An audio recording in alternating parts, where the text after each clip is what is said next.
Pues bueno, vamos a comenzar. Igual vamos a compartir todo este material para que llegue a más personas, que podamos tenerlos en nuestras redes. Y pues bueno, tenemos el gusto con el maestro José Antonio Corral de en esta ocasión coincidir en este jueves de TEI, con toda la intención de que nos compartas, estimado José Antonio, pues toda tu experiencia, cómo ha impactado, te ha permitido poder cambiar realidades, porque es una situación que está totalmente presente, cómo se van cambiando realidades, pero primero comencemos porque nos compartas de ti, mi estimado José Antonio. Platícanos un contexto sobre tu persona, tu experiencia, esa pasión que tienes por compartir estos temas tan interesantes y ser parte del programa TEI. Bueno, pues muchas gracias, Juan Carlos, por darme la oportunidad. Y os comento un poco, pues la verdad que mi vida ha estado dedicada a la educación. Desde primaria, escuelas unitarias, cuando comencé, en España se hacen oposiciones para entrar a trabajar como profesores. Hice la oposición para trabajar en un centro de primaria y estuve muchos años trabajando en un colegio de infantil y primaria. Y después hice oposición para trabajar en secundaria, con lo cual estuve trabajando también como orientador, estudié psicología y pedagogía y trabajé de orientador de un instituto, de un centro de educación secundaria, donde se trabajaba secundaria, formación profesional y bachillerato. Al mismo tiempo, después de trabajar como orientador, agarré la dirección de ese instituto. También fui director del colegio de primaria. Después he dado también clases en la universidad, en las facultades de educación, donde he impartido clases a los futuros docentes. Y en la última etapa de mi vida laboral estuve trabajando como jefe, bueno, subjefe en la Dirección Territorial de Educación en la provincia de Alicante, donde me he movido profesionalmente. Entonces es una tarea administrativa de gestor, de gestión de la educación para todos los colegios y todos los institutos de la provincia de Alicante, que está en la provincia, pues pues ahí están todas las ciudades importantes, pueblos, etcétera. Y esa ha sido un poco mi historia. Y luego pues me enganché al TEI una vez que siempre he trabajado en educación para la paz. Yo desde que comencé he formado grupos de educación para la paz y he trabajado siempre en acciones de paz en los colegios y en los institutos. Y una vez pues tuve la suerte de encontrarme con Andrés, que vino precisamente a la ciudad donde yo trabajaba, en Elche, y nos explicó lo que era el programa TEI. Desde entonces nos metimos todos los institutos de esa ciudad, nos metimos en el programa. Y yo estuve pilotando esa experiencia y en mi centro pues también, por supuesto, durante muchos años. Ahora estoy retirado de lo profesional, pero sigo trabajando para el proyecto TEI porque me parece importante también trabajar para la sociedad, trabajar es pues como trabajas para una ONG, etcétera, trabajar ofreciendo lo que tú puedes saber, los conocimientos que has adquirido e intentando pues que los profesores de los colegios a los que vas, impartes docencias, clases y tal, y charlas, pues de alguna manera adquieran un poco más de conocimiento para que en sus centros pues se trabaje de una forma más amable y más tranquila. Y esta es un poco mi historia. Gracias, mi estimadísimo José Antonio. Es Gracias. muy importante conocer los contextos porque al fin de cuentas nos ayudan a enriquecer nuestra Claro. práctica y en este sentido, en un tema tan importante como el acoso y la Ujú. prevención del bullying, es sin duda sumamente enriquecedor. Ahora bien, con frecuencia se habla mucho de acoso escolar, pero poco de convivencia. ¿Por qué afirman que el camino para prevenir el acoso comienza mucho antes que aparezca un caso, mi estimado José Antonio? Bueno, pues porque yo pondría en el centro de toda acción educativa a la convivencia. O sea, si la convivencia de un centro, ni siquiera el rendimiento académico será suficiente. Sí, habrá alumnos que obtendrán ese rendimiento académico con éxito, pero muchos otros alumnos se quedarán en la estacada. Yo creo que, ya digo, la convivencia es el eje central y además es que hemos de trabajar de esa manera, de trabajar de manera proactiva y generando espacios amables que creen climas sanos de bienestar, tanto personal como social en las aulas, que además no es algo que está fuera de lo que significa educar.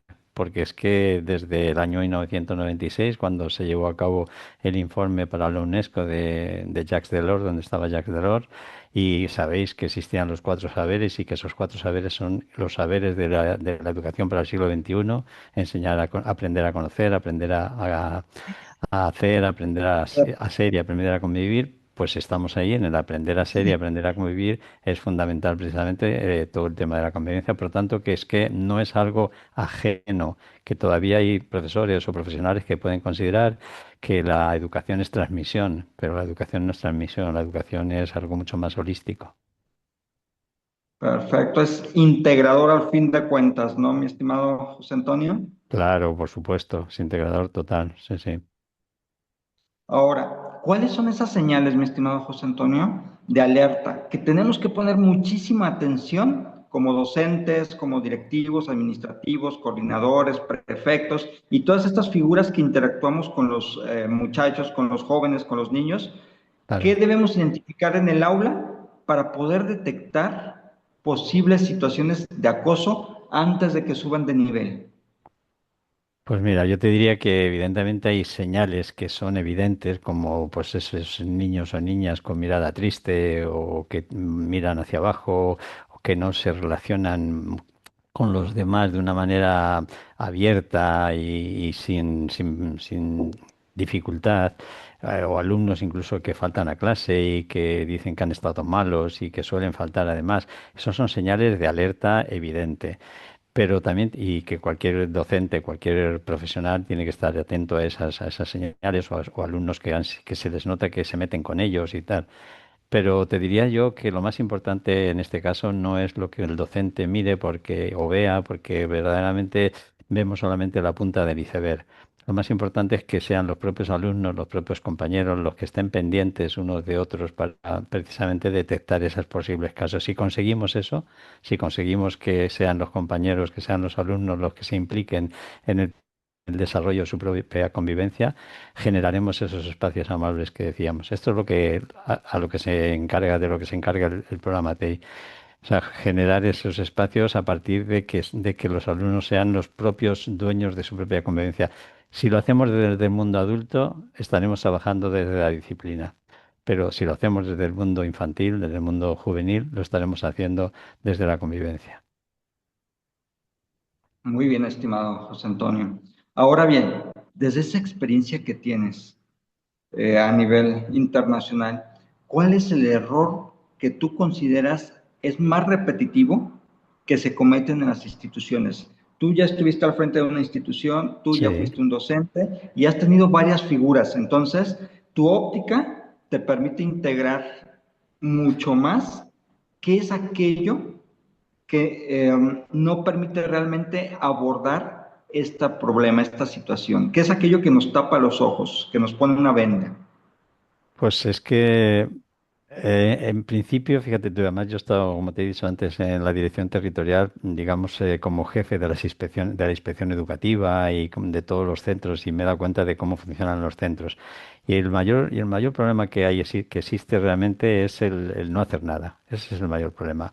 Yo siempre digo a un centro que pongamos el programa TEI o fíjate, o si quieres cualquier otro programa, aunque evidentemente el nuestro tiene evidencias científicas y tiene que ser así, pero que hagan algo, porque no hacer nada y pensar que es que mi centro está bien, porque no es un centro conflictivo, porque es de una zona rica de la ciudad, no, no, en cuanto hay relaciones hay conflictos.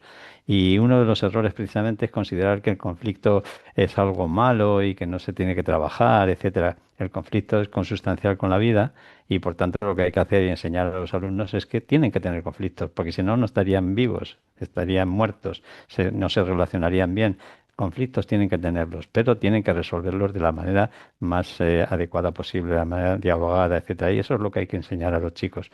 Así que el error más grave es mirar para otro lado, pensar que no, que su centro no tiene problemas. Y un segundo error que yo añadiría sería el trabajar desde los protocolos. Porque con un protocolo no se resuelve una situación de acoso. Con un protocolo lo que se hace es una investigación, un proceso de investigación, que además en el mayor de los casos hay choca un conflicto de intereses, porque precisamente es el mismo centro sobre el que se le está estudiando si ha habido acoso, y el mismo centro dice que no ha habido, porque claro, supone decir a la población de sus familias, etcétera, como que es un centro que no es seguro. Entonces, trabajar desde un protocolo tampoco garantiza, bueno, no garantiza, por supuesto, la prevención del acoso, porque no es un elemento proactivo, sino es un elemento reactivo, pero es que además todo lo más que puede garantizar es que se pueda descubrir qué ha sido y que un chiquito esté más alejado de otros, etcétera. Pero entramos en unas dinámicas que no son precisamente de convivencia. Entonces esos son los dos errores más importantes. Yo creo el primero es no hacer nada, el mirar para otro lado y pensar que en mi centro no hay que hacer nada porque está bien. Y el segundo, porque la convivencia hay que crearla, hay que generarla, hay que trabajarla. Si tú no trabajas la convivencia no existe. Existe la coexistencia. Estamos todos juntos en el mismo espacio, pero no convivimos. Y esa convivencia hay que alimentarla. Y eso es lo que tenemos que hacer nosotros, los adultos. También con el ejemplo, pero también con los conocimientos, también con el saber. Por eso tenemos que estar también formados los profesionales. Totalmente de acuerdo, estimado José Antonio. El no querer ver lo que es evidente en las instituciones nos llega a escalar este tipo de problemas, el no Claro. atenderlos en tiempo, en forma, el no generar ese ambiente de denuncia y no solo de denuncia, sino de corresponsabilidad, ¿no? Es Claro. algo que como directivo, docente, nos incluye Pero y fíjate tú, pero, es claro, pero importante tomar. Te sí, pero escucho, José Antonio. sí, no, no, te iba a decir que fíjate tú que sabiendo que desde el punto de vista social genera mucha alarma un caso de acoso, por ejemplo, ¿no? Y que para un centro educativo es algo bueno, desde el punto de vista también de la calidad educativa que se da en ese centro, pues le va a afectar mucho también. Entonces, teniendo eso como base, resulta que el centro no hace nada. Yo siempre les digo, pues haced algo, precisamente para que por lo menos si pasa un caso de acoso o de un maltrato, etcétera, que se os escapa un poco, por lo menos que no digan vuestras familias que no habéis hecho nada. O sea, tener programas, estar metidos en el tema de la convivencia y demostrar a vuestras familias que estáis trabajando desde esa línea, porque aún así se os pueden escapar cosas, pero por lo menos estaréis trabajando en ese tema. Totalmente de acuerdo. Y algo más, mi querido José Antonio, una de las principales publicidades, por así decirlo, de las instituciones educativas es tener un ambiente sano, formador de Claro, ciudadanos. Y muchas claro, veces se deja de lado porque no se ve importante la claro, convivencia y el ambiente institucional. Y claro. esto a su vez trae que los chicos introvertidos sean mucho más introvertidos y en muchas ocasiones hasta deserten, nos incrementa la Claro, deserción, o sea, claro. impacta en diferentes indicadores el no atender la sana convivencia y no solamente de manera correctiva, sino de una manera preventiva. Entonces, este elemento, sin duda, mi estimado José Antonio, es muy Claro. importante. Y digo, tú lo viviste a través de todos estos años de experiencia, ¿no? Sí, sí, Yo sí, creo que sí. esta parte de que llegaras a una institución, que tú observaras algo, pero que te dijeran, es que aquí todo está bien, es una Claro, situación es que compleja, ¿no? eso da mucho gusto como docente y como directivo de un centro de enseñanza. Eso da mucho gusto, da mucha satisfacción. O sea, cuando yo me retiro de mi labor profesional, me retiro, como dicen, diciendo que bien, que todo ha ido bien, y además dejas un poco también esa escuela para que los que sigan detrás sigan haciendo desde esa perspectiva. La convivencia porque cuando hablamos, y de hecho el programa te lo dice también, ¿no? Es una estrategia de convivencia. La convivencia es la prevención. Si no hay convivencia, no hay prevención. O sea, lo que tienes que trabajar es la convivencia. ¿Para qué? Para generar precisamente ese clima de amabilidad, ese clima de ayuda al otro, ese clima bueno, precisamente de convivencia y que puedas precisamente tener una no solamente en el aula, sino tener un centro en el que la gente tenga bienestar personal y bienestar entre todos. Eso es fundamental. Y que si surge algo que siempre puede surgir, siempre haya alumnos que digan, no, por ahí no. no, eso no, pues no vamos a hacer eso, porque además estamos metidos en un programa, porque además este centro es un centro que trabaja la convivencia, o sea, eso tiene que estar grabado en las mentes de los niños, que es un centro que trabaja la convivencia, y tú como directivo y tú como profesor tienes que animar, ayudar, apoyar a esos alumnos que están precisamente trabajando desde esa perspectiva. Y una de las cosas que siempre decimos es intentar eliminar la idea del chivato, porque es favorecer precisamente al chaval que trabaja para el bienestar de otro o el bienestar de la clase. Eso es lo más importante. Totalmente, José Antonio. Y de aquí saltamos a que nos compartas cuáles son esos Mm. 7 pasos fundamentales que toda escuela debería de considerar para construir esa prevención eficaz. Claro, pues es que hay 7 pasos, 7 requisitos que nosotros decimos desde el proyecto del TEI que cualquier programa tiene que tener para poder precisamente ser un programa verdaderamente eficaz en la prevención. Porque en las escuelas, por ejemplo, se trabaja la mediación en resolución de conflictos y eso es muy bueno, pero no es del todo eficaz porque mediadores son unos pocos. En mi centro nosotros teníamos la mediación también. Nosotros hemos tenido varios programas de convivencia al mismo tiempo, unidos. O sea, íbamos, trabajábamos la mediación en resolución de conflictos, trabajábamos el programa TEI, trabajábamos un proyecto que teníamos de observadores de la convivencia, que eran 2 alumnos de cada aula, que se dedicaban precisamente a ver si cualquiera de sus compañeros estaba pasando por algún mal momento y podían hablar con ellos y si no podían resolver, pues iban a los profesores y nos decían, pues mira, este niño está mal, esta niña está mal, este pasa esto. Y entonces se genera, y entonces, claro, el adulto pues no regaña, no castiga, sino que lo que hace es ayudar a que los que están trabajando un comportamiento inadecuado pues se den cuenta y puedan transformarlo, que eso también es importante. Entonces, el programa TEI lo que tiene precisamente son cumple unos requisitos que yo pediría que cualquier programa que pueda incorporarse de convivencia, pues ya digo, los cumpliera. El primero de los requisitos es que sea proactivo, es decir, que mire hacia el futuro, que mire hacia la transformación, lo que estaba comentando hace un momento, o sea, que el alumno se dé cuenta de que ha hecho algo mal, de que sus propios compañeros no admiten eso, porque sus compañeros les gusta estar bien y les gustan que las acciones sean amables y adecuadas. Entonces, el mismo chico, la misma chica es capaz de transformar su comportamiento, su conducta. Claro, un protocolo, como decía antes, no es proactivo, es reactivo. Parte de un hecho y analiza lo que ha pasado y quién ha sido y quién ha dejado de ser, pero no modificamos comportamientos de esa manera. Ese sería el primer requisito, que sea proactivo. Otro requisito sería que fuera institucional. Un programa tiene que ser institucional, es decir, un programa no puede ser del departamento de orientación, por ejemplo, de un centro no sé si ahí tenéis departamentos de orientación, pero nosotros aquí tenemos, los departamentos de orientación están formados por psicólogos y pedagogos, etcétera, y parece que el programa puede ser que sea desde ese departamento, no. Cualquier profesor, cualquier departamento de física, de química, de matemáticas, de lengua, etcétera, tiene que estar metido en el programa. El programa es un programa de centro, es un programa de la institución, que se aprueba por todo el claustro educativo, que no es una cosa que tampoco que lleva el equipo directivo. Un programa que lleve el equipo directivo, cuando el equipo directivo termine, por la circunstancia que sea, ese programa se acaba. Y nosotros lo que pretendemos es que el programa sea institucional, es decir, que sea de todos los profesores, que son los que aprueban que se imponga, que se implante ese programa en el centro.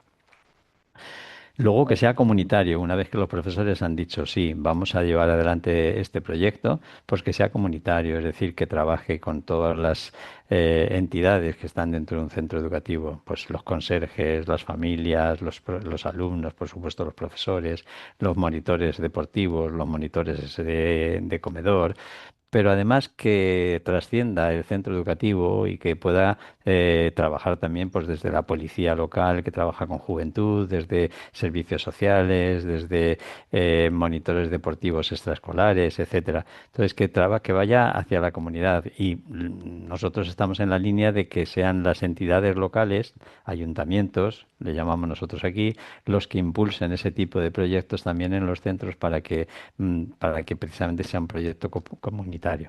O sea, que sea proactivo, que sea institucional, que sea comunitario, ya llevamos tres, que competencias básicas en el currículum, incluidas en el currículum. Lo hemos dicho antes, a partir de 1996, los cuatro saberes: aprender a saber, aprender a conocer, aprender a vivir y aprender a convivir. Aprender a ser, perdón. Pues el aprender a ser, el programa tiene que trabajar esos cuatro saberes, pero sobre todo, por supuesto, el aprender a ser y aprender a convivir. Entonces, un programa tiene que trabajar todo lo que tiene que ver con la educación emocional, intrapersonal e interpersonal, y eso sería en las competencias, a través de las competencias que están incluidas en todos los currículums. El siguiente requisito sería que fuera totalmente inclusivo, es decir, 100% inclusivo. Fíjate, hay muchos proyectos de convivencia que lo que hacen es proteger, lo digo así entre comillas, proteger a los alumnos más débiles, más vulnerables, con algunos alumnos un poco mayores que les puedan proteger. Nosotros lo que hacemos es precisamente esa misma protección extendida a todos los alumnos. Los tutores que están por ejemplo, en secundaria, en tercero de la secundaria, o en primaria, por ejemplo, en quinto grado de primaria, pues son los tutores de los alumnos de tercero de primaria. Y entonces todos los alumnos son tutorizados, todos los alumnos son tutores. ¿Por qué? Porque así todo el alumnado está en el centro educativo implementando el proyecto, y eso hace que tomen conciencia y que tengan precisamente identidad de centro, que tomen conciencia de que eso es algo que ellos están creando. Entonces, no se trata de, y también porque al mismo tiempo, si hacemos eso de que un niño más vulnerable, una niña más vulnerable sea atendido por otro, pues estamos también generando estigmas, estamos estigmatizando a un niño determinado X porque nosotros decimos que es más vulnerable o menos vulnerable. De la otra manera, nosotros no decimos quién es más o menos vulnerable, pero todos los niños tienen un hermano mayor, digamos, un tutor en dos cursos por encima, que va a ser capaz de estar pendiente de él, de acompañarlo, etcétera. Entonces, eso es muy importante. Y sería otro de los requisitos, es decir, que sea 100% inclusivo, que trabaje, por supuesto, la empatía, el respeto, y una cosa que a nosotros nos parece fundamental, que es el compromiso. Todas las actividades que tiene el proyecto TEI se llaman actividades actividades del diseño emocional del aprendizaje. Todas las actividades acaban con un compromiso. Trabajan el respeto, trabajan la empatía, trabajan en grupos, trabajan individualmente, pero acaban con un compromiso individual y un compromiso del colectivo, es decir, del aula. Compromisos pequeños, pero que se cumplan. Por ejemplo, pues en esta clase no vamos a insultar nunca más. Un compromiso pequeño, ¿no? Y que lo pueden hacer perfectamente. O en esta clase vamos a atender cuando un niño llora, porque ¿qué le pasa? Lo vamos a atender. Dependiendo de la actividad que tengan que vayan haciendo, porque desarrollamos actividades a lo largo de todo el año, pero se trabaja precisamente para que adquieran ese compromiso. Antes hablaba de la identidad. Otro de los requisitos es que el programa sea un rasgo de identidad del centro educativo. Yo he formado aquí muchos centros en España, y esos centros tienen además incluso puesta una placa fuera de la institución, en la parte externa, para que se vea que es un programa, que es un centro que lleva el programa TEI. Pero lo más importante es que son los alumnos, son los profesores, los que se sienten identificados con tolerancia cero ante la violencia. Se sienten identificados con lo que está haciendo el programa, se sienten identificados con el propio programa en sí, y no por el programa, sino por la identificación. Es fundamental que los alumnos y los profesores sientan que están a una, en el mismo barco, vamos a decir, ¿no? Y que van todos a una. Eso genera mucha confianza entre precisamente docentes y alumnos también, no solamente entre docentes. Entonces, que tengan rasgo de identidad. Y luego, fundamental, que tenga evidencias científicas, porque nosotros podemos decir que este programa funciona, o cualquier otro, pero si no ha habido unas universidades que desde el punto de vista científico, haciendo pretest y posttest con grupos experimental y de control, demuestren, como han demostrado aquí varias universidades en España, que el proyecto del TEI pues genera más autoestima, hace disminuir la violencia verbal y la violencia física, pero además en tantos porcientos elevados, la violencia física en más de un 50%. Entonces, esos mismos proyectos dicen que los alumnos que, por ejemplo, se han sentido mal, que han tenido depresión o ansiedad, pues eso también les ha disminuido, que al mismo tiempo la cooperación entre alumnos ha aumentado, estudiado y eso está estudiado pues por eso, por universidades, no es algo que lleve el proyecto, que lleve el programa. Entonces, cualquier programa que se precie y que verdaderamente funcione eficazmente para prevenir el acoso tiene que tener evidencias científicas. Ok, muy Esos bien. serían los 7 rasgos que nosotros consideramos. Muy bien, mi estimado José Antonio, muy completos y nos van llevando de manera progresiva precisamente a poder generar una cultura. Es un Claro, proceso que no es aislado, es un proceso que al contrario es articulado, claro. progresivo y sustentable para que se pueda adoptar y que a su vez permita también la formación de ciudadanos activos, responsables y Claro, que favorezcan una mejor dinámica social, ¿no? Entonces, es muy completamente de interesante. acuerdo. Sí. Se van enlazando, mi estimado José Antonio. Y mi Sí. pregunta es, de esos 7 pasos, ¿cuál Ujú. suele ser el más complejo de implementar? Hombre, sin duda el que sea comunitario, porque claro, eh, a donde más se llega, a veces el proyecto puede quedarse solamente en un programa entre profesores y alumnos. Lo ideal es que por lo menos en un centro educativo sea entre profesores, alumnos y familias. Pero es cierto que a las familias también a veces es difícil llegar a ellas, o sea que ya ahí ya tenemos ya un hándicap, digamos, y entonces el aspecto comunitario es el más difícil de resolver. Los demás realmente son, bueno, son más sencillos y además es que, bueno, son sencillos hasta cierto punto, porque que un proyecto sea institucional, por ejemplo, nos parece fundamental, pero a veces hay que trabajarlo eso bastante bien en un centro para que sea institucional, para que no un profesor X, el que sea, uno de física, por decir algo, diga que él no quiere saber nada de eso, que él da su clase y ya está. Pues no, no das tu clase y ya está, porque estamos en un proyecto institucional. Entonces, quiero decir que ahí también luchamos a veces con los egos de los propios compañeros y la falta de conciencia de otros, muchos otros compañeros que, bueno, que consideran que lo que ellos han venido a hacer en el mundo es pues enseñar física, matemáticas, lengua y historia, etcétera, pero que no han venido a hacer que las personas se sientan bien. Sin embargo, nosotros pensamos que las personas se sienten bien y gracias a que se sienten bien pueden estudiar mejor la física, la química, las matemáticas y la historia. Entonces, pero es cierto que, Totalmente. claro, pero sí, porque además yo eso tengo experiencia personal, que ahora bueno, te comentaré si eso, pero que realmente el aspecto comunitario es un poco el más complicado por eso, pero nosotros ahora desde el proyecto estamos intentando, precisamente llevamos aquí, hay más de 50 ciudades en España que son ciudades CEI y además ahora estamos intentando que las regiones, hay regiones en lo que llamamos comunidades autónomas, pues sean las propias regiones las que desde las administraciones educativas sean capaces de ir incorporando el proyecto en todos sus centros, para que precisamente sea algo más comunitario. Y eso ya tenemos alguna región que lo está haciendo. Excelente, mi estimado José Antonio. Muy interesante. Y sobre todo yo creo que enfocar, ¿no? Todo este proceso hacia dónde va, hacia esa extensión donde los programas en diversas instituciones fluyen en este sentido, ¿no? Es una expansión consciente que Claro. permite formar todavía de una forma más estratégica, más cercana, más cálida en ese sentido, ¿no? Y ahora bien, Fíjate, mi estimado José Antonio, permíteme un momento que, porque has nombrado la palabra conciencia y a mí me parece que es lo más importante, la conciencia. aprovechamos, platícame, suelta. Claro, no, me parece lo más importante porque si realmente eso es lo que nuestros profesores deben de tener conciencia de la gran labor, importante labor que ellos tienen ante sus alumnos, que no es, ya digo, solamente transmitir un conocimiento, sino ser precisamente ejemplo y hacer que nuestros alumnos sean ejemplos unos de otros, etcétera. Y una de las cosas interesantes de poner un programa por la línea por la que tú estás, en la línea en la que tú estabas hablando, es el hecho de que el programa estructura el centro, estructura las dinámicas. Eso, por eso, si un programa siente bueno, pues eso que es suyo, es decir, que tiene esa, ese sentimiento del programa como como que le da identidad, es porque el centro está estructurado en base a eso.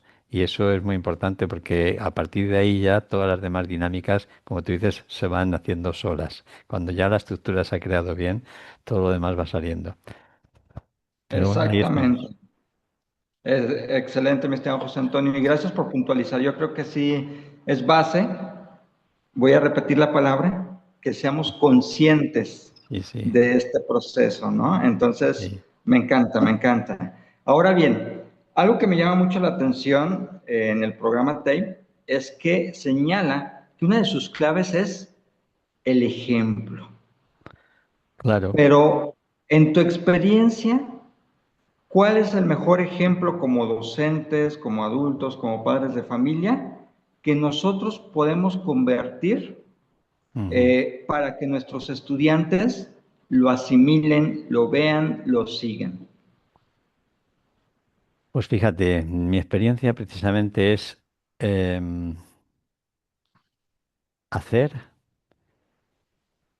y decir y pensar todo en la misma dirección, en la misma línea. Es decir, no estar diciendo, porque tenéis que hacer esto, hay que hacer esto, lo otro y tal, y tú estás haciendo otra cosa distinta, ¿no? Es lo del niño que le dice a su el padre que le dice al niño, no fumes, no fumes, y el padre está fumando, por ejemplo, ¿no? Entonces, es muy importante tener esa unidad de pensamiento y de acción, y porque eso es lo que realmente detectan los chavales. Eso es lo que realmente detectan. Cuando ven que tú eres un tipo legal, que dicen ellos. Ellos dicen, este es legal. Y entonces me fío de él. Y entonces, como me fío de él, ya puedo abrir mi corazón, puedo hablarle perfectamente. Yo he sido, como te he dicho antes, director de un centro. Y claro, yo tenía en mi mano pues el castigo, la expulsión, todo. Yo no expulsé a nadie en en los 5 años que tuve de director, no expulsé a nadie. No, cinco, no, siete, perdón, Wow. los 7 años. No, ¿por qué? Porque yo sé que expulsar no tiene sentido. Entonces, lo que hacía era, bueno, primero mucho hablar, hablar mucho con ellos y cuando ellos hacían alguna cosa que estaba mal, porque los chavales siempre hacen algo como nosotros también, siempre hacemos algo que no está bien, pero ellos también lo hacen, evidentemente. Entonces, y están en proceso de desarrollo. Lo que nunca tenemos que hacer tampoco es juzgar, identificar al alumno con lo que está haciendo, al sujeto con la conducta. No, la conducta es lo que tenemos que trabajar. Y entonces los chavales se dan cuenta cuando tú no te metes con ellos, sino que te metes con lo que han hecho. Y que les dices, mira, lo que has hecho está mal, ¿verdad? ¿Estás de acuerdo? Sí, sí, profe, es que se me ha ido la olla, es que no me he dado cuenta, es que tal. Vale, pues vamos a ver cómo arreglamos esto. Entonces no le estás diciendo, es que tú eres no sé qué, es que tú siempre estás igual, es que, ¿sabes? Y además te voy a castigar. No, porque además la siguiente pregunta es esa, ¿ahora cómo lo arreglamos? Y en ese cómo lo arreglamos, le das acción, le das la entrada a él. Venga, ¿qué es lo que vamos a hacer? Y entonces él dice, bueno, pues venga, pues yo voy a pintar las papeleras, porque ya que he roto una, pues voy a pintar las papeleras del instituto. Venga, ¿te parece? Bueno, vale, pues vamos a ver, pues hacemos eso, vale. Y ya está. Entonces eso para él es un ejemplo. O sea, tú como adulto eres un ejemplo que le estás diciendo cómo hay que hacer las cosas, pero no le estás juzgando sino que le estás ayudando a que él se dé cuenta de lo que no ha hecho bien y que él es muy buena persona, seguro, pero que lo que no ha hecho no está bien, como todos nosotros. Y yo creo, siempre digo a los alumnos, les decía, que yo cuando voy en el coche y en una carretera que hay que ir a 70 y yo voy a 90 y me para la policía y me mete una multa. Y entonces a mí me encanta que me venga un policía y me diga, usted se ha pasado, no se da cuenta qué tal. Y digo, pues mire, sí, la verdad es que no me he dado cuenta, pero de verdad que intentaré no hacerlo más porque no está bien, etcétera, tal. Y que el policía sea comprensivo y diga, bueno, pues venga, de acuerdo. Porque ve que la persona que lleva el coche no es un degenerado, que no es una persona mala, que no es, pues eso es lo que hay que ver en los chicos. No son degenerados, ni son malos, ni hacen las cosas por fastidiar. Simplemente son críos, están en proceso de desarrollo.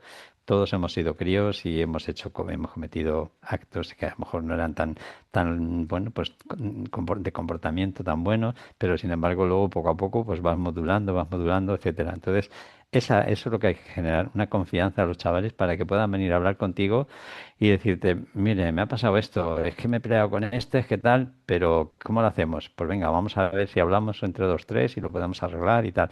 Y no ya enseguida el castigo, enseguida, ¿sabes? Porque eso no es proactivo.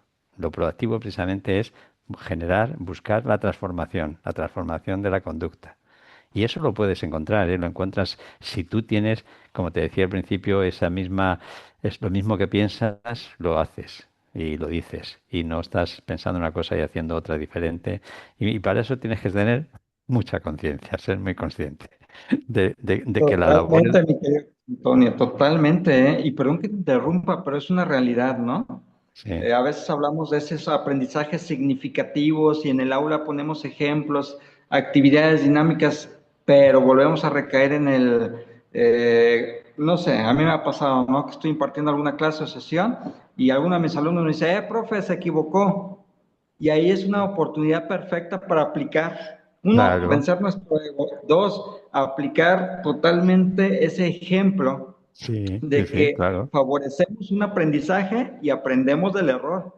Y muchas claro. veces ahí es donde nos bloqueamos, porque cuando alguien nos señala un error en el aula, Ujú. Pues tenemos no pasa que, como nada. decimos en México, tragar saliva para que no me gane el ego y decirle, tienes Claro. razón. Claro, Entonces, tienes esta parte razón, me de he esa equivocado, congruencia, ¿no? justamente. Sí, sí, es así. Es así. Pero fíjate, Exacto. en mi instituto, cuando yo empecé, antes de, había otra directora antes de entrar yo, y había pues como varias, 10 o 12 excursiones, expulsiones, perdón, y a veces había 10 al mes. Y fíjate tú, después vinimos un equipo directivo con esas filosofías, esa forma de trabajar, y no tuvimos ninguna expulsión.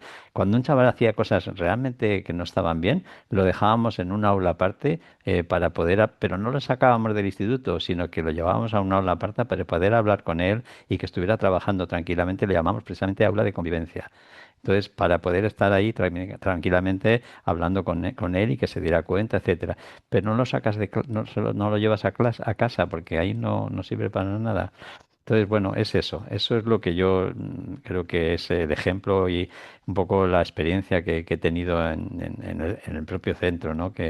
Y a mis alumnos en la universidad les transmitía estas cosas también, porque verdaderamente es lo que tú acabas de decir. Pues claro que uno se puede equivocar. Pues bueno, pues se equivoca y no pasa nada. Pues rectificamos que es de sabios. Y ya está. Totalmente, totalmente, mi querido José Antonio, eso es clave.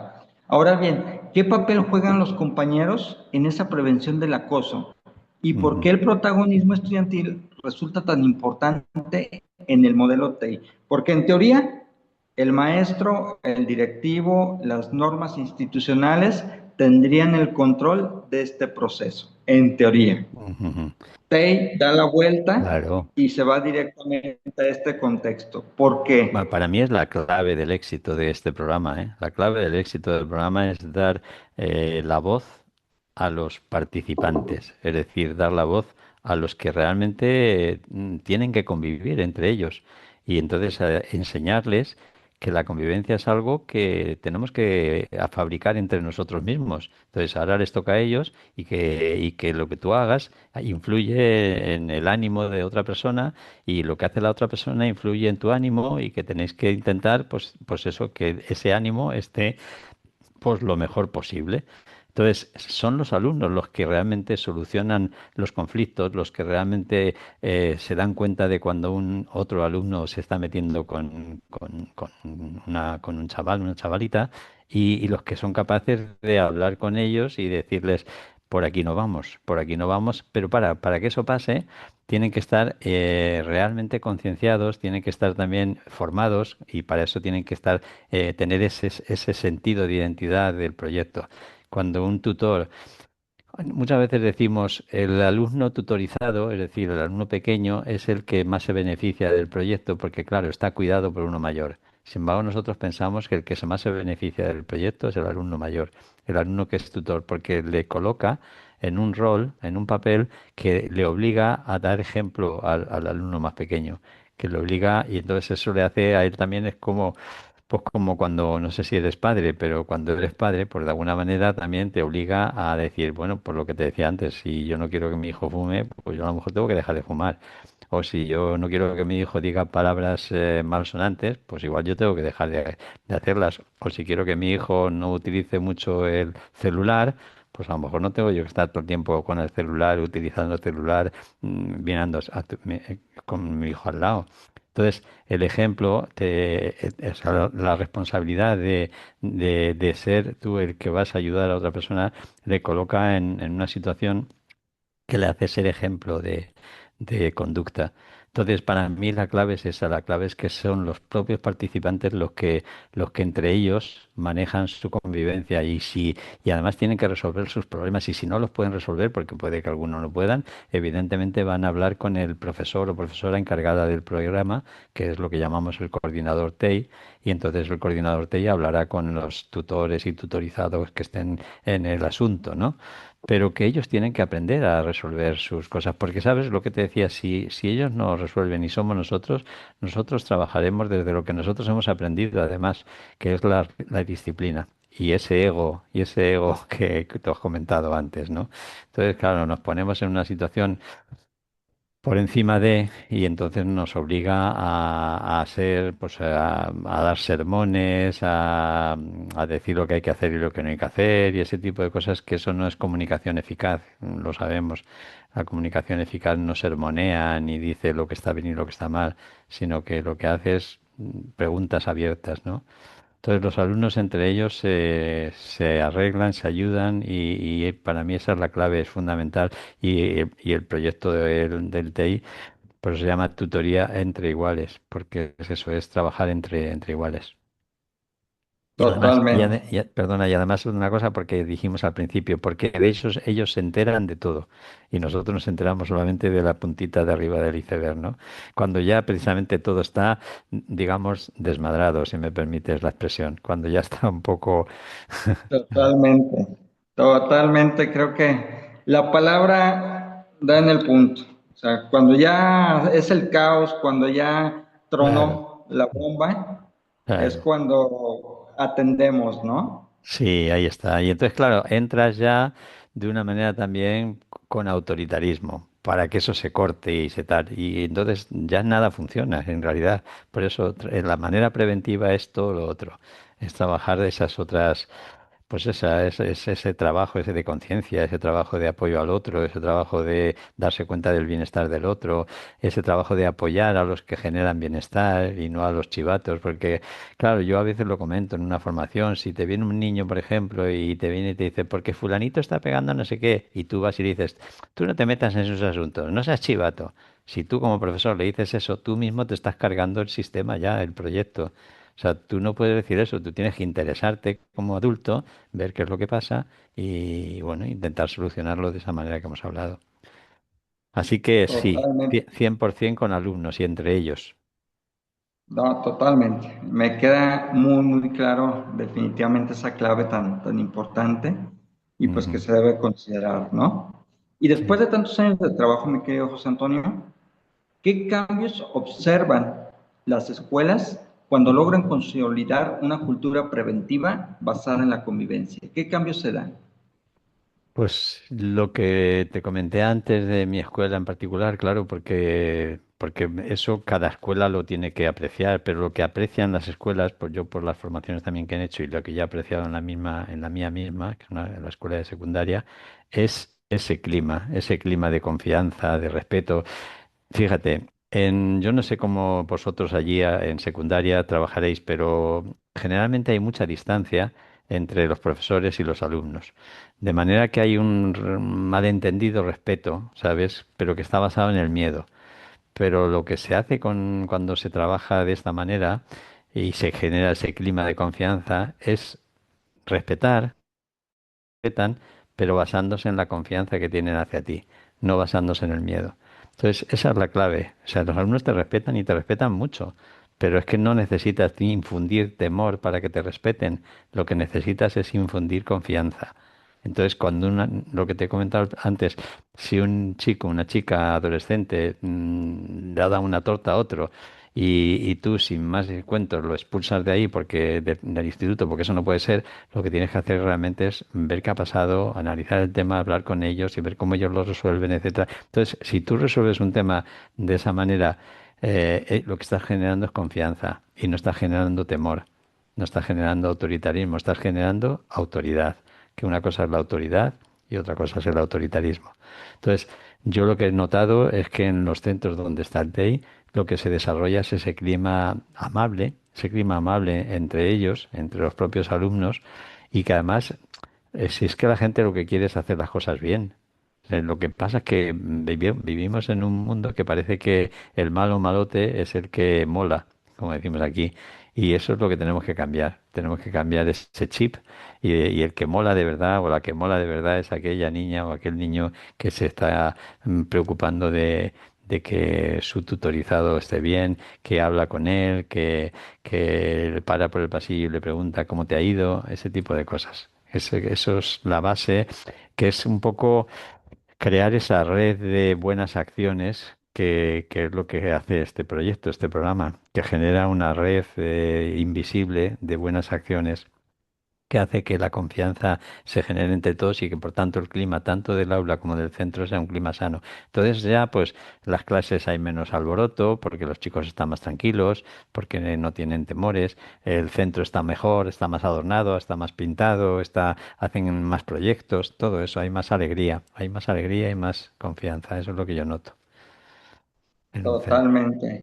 No, y tiene un impacto que es palpable, ¿no? Al fin de Sí, cuentas.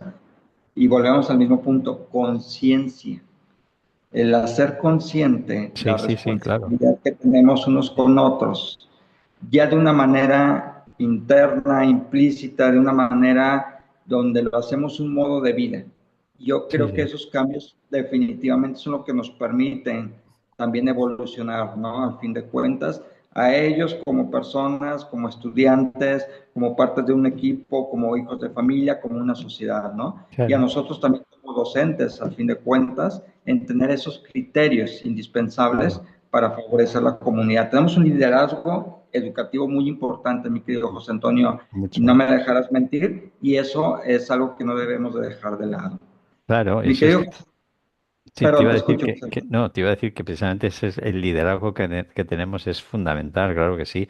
Yo todavía recuerdo, fíjate, hace unos años, 4 o 5 años, que estaba dando yo una conferencia en la Universidad de Alicante, pues a un máster de educación y habría como unas 400 personas allí en la conferencia. Cuando terminó la conferencia, bajó una niña de arriba del todo, bajó una niña y habló conmigo y era una antigua alumna de mi instituto que había sido tutora del programa TEI, que había sido mediadora, etcétera. Wow, Y ella decía lo contenta que estaba de esa experiencia que había hecho, de cómo la había formado, etcétera. Y yo me di cuenta que los alumnos están deseando estar ese tipo de cosas, hacer ese tipo de cosas. Entonces hay que darles la posibilidad, por favor, que es muy bueno para ellos y para nosotros, pero sobre todo para ellos, pensando en su educación. Mm. exacto. Muy bien, mi querido José Antonio. Y mira, ahora bien, ¿qué relación encuentras entre convivencia escolar, bienestar emocional y aprendizaje académico? ¿Qué relación existe?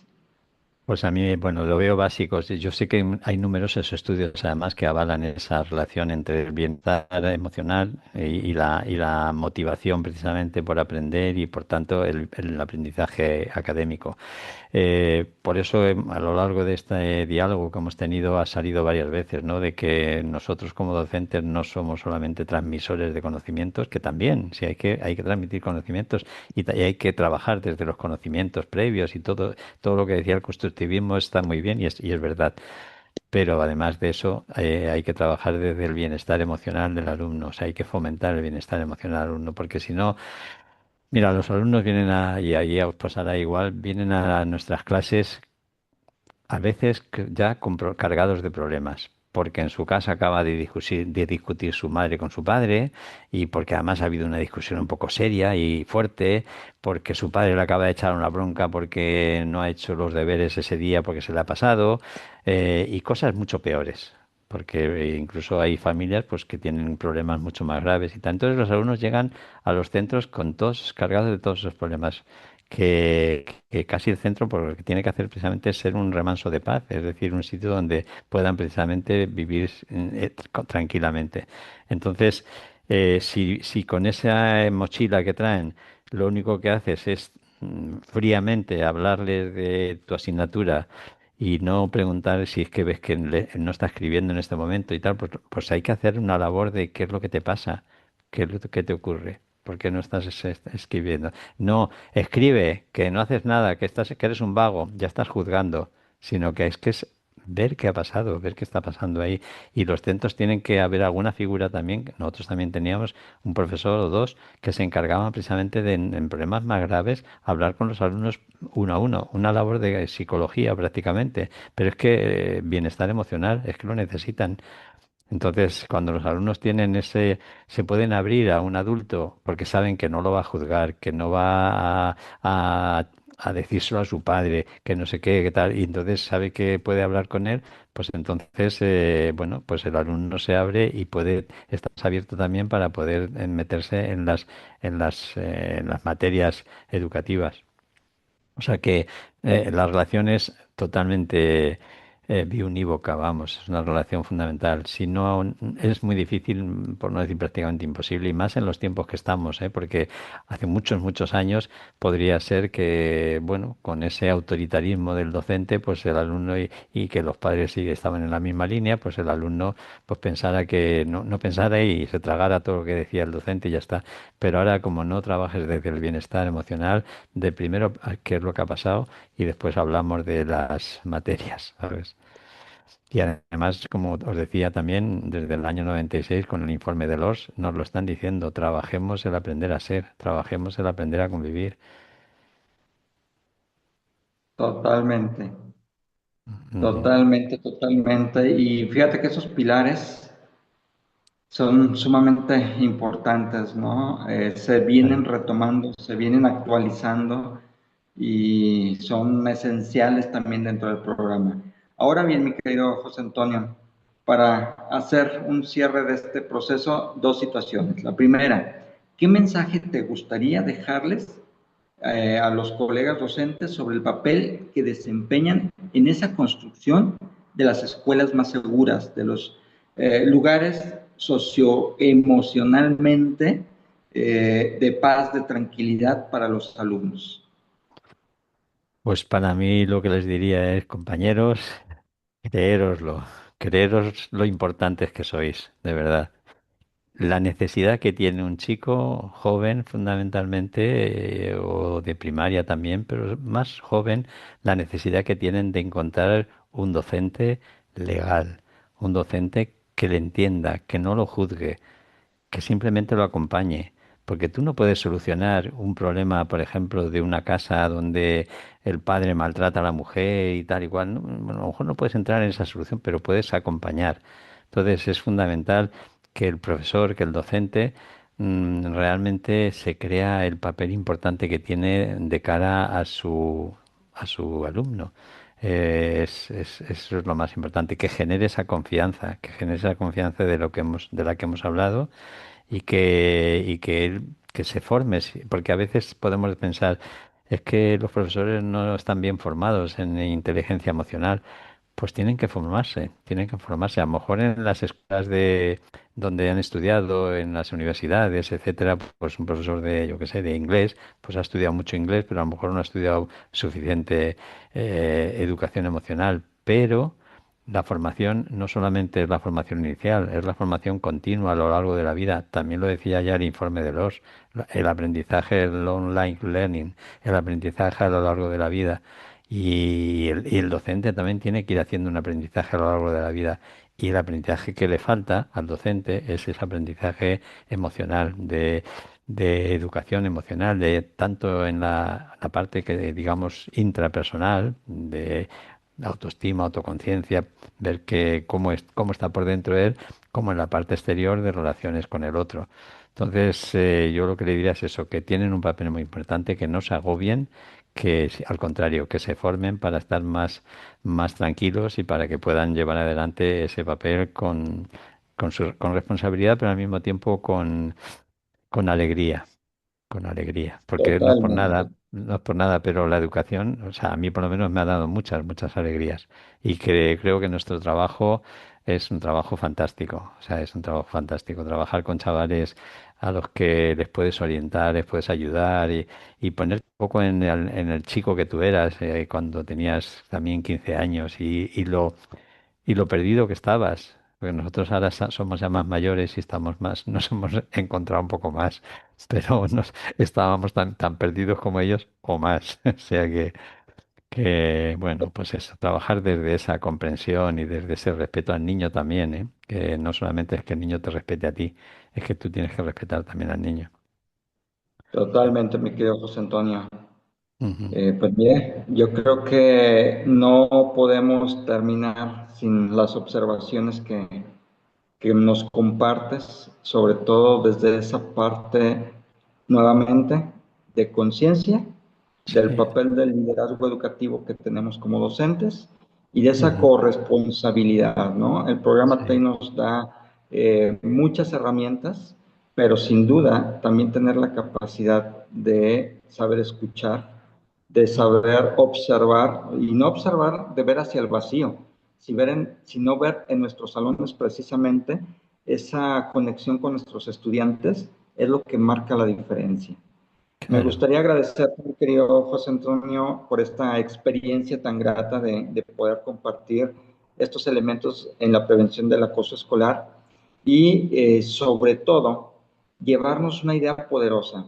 Cuando una escuela educa la convivencia, no solo previene la violencia, también fortalece el aprendizaje, el bienestar y el desarrollo integral, tanto de los estudiantes como los docentes y el personal que está en la institución, porque al fin de cuentas la institución es una, y lo que pasa en una de las áreas siempre tiene reflejo en las demás. No me Está dejarás claro. mentir, mi querido José Está claro, Antonio. está totalmente de acuerdo con ese corolario que has puesto así al final, porque es exactamente así. Eso es lo que tiene con lo que tiene que quedarse nuestros oyentes, es con eso, que trabajar en la convivencia, primero que poner la convivencia en el centro de la acción educativa. O sea, es el centro de la acción educativa. Y luego que trabajar de la convivencia, como tú acabas de decir, ayuda precisamente a todo el desarrollo emocional y de aprendizaje, etcétera, de nuestros alumnos y de nosotros como profesores. Cuando un centro pone el programa TEI, es el propio profesor también se va transformando con esas dinámicas que va haciendo con los alumnos. Es, y vosotros lo sabéis, tú lo sabes, un profesor X, el que sea de matemáticas, cuando da, o de historia, o de tal, cuando está dando sus clases de historia, está aprendiendo a la vez más historia también, porque está recordando, está relacionando, etcétera. Por lo mismo pasa con los aspectos socioemocionales. Cuando trabajas los aspectos socioemocionales, tú también estás fortaleciéndote en eso. Y eso es muy importante también, que te hace ser mejor persona. Pues Totalmente, mi muchas queridísimo. gracias. Ujú. Un gusto. Les vamos a pedir ahora, mi querido José Antonio, a nuestros colegas que muy amablemente nos acompañaron, nos Sí, dedicaron algo que no tiene valor y que es imposible recuperar y es el tiempo. el tiempo, sí, señor.